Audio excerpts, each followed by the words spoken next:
Good morning mga ka-drivers. For today's video mga ka-drivers, pakita na po na to ato ang update sa kadalanan na to diri sa Kugon area mga ka-drivers.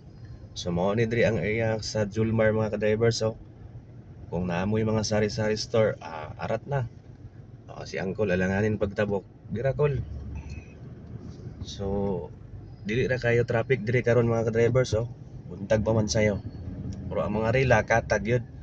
So shout out po sa to mga traffic enforcer nga ang ato ang mga motorila diri gakatag na. Ayan. So shout out sa ako ang mga kaamigo, mga ka-drivers. Ayan, so Osmeña Street na po ta mga ka-drivers. Buntag sayo, wala pa kaya traffic, pero unyang udto ani, perti ng kalot-kalot sa tong ulo ani. Ayan. So shout out sa mga gamotor diha. Mga permi nagdali, amping tang tanan. Kaya mo abot na gyapon ta. Og dili na to kalimtan ang pagsuot sa helmet.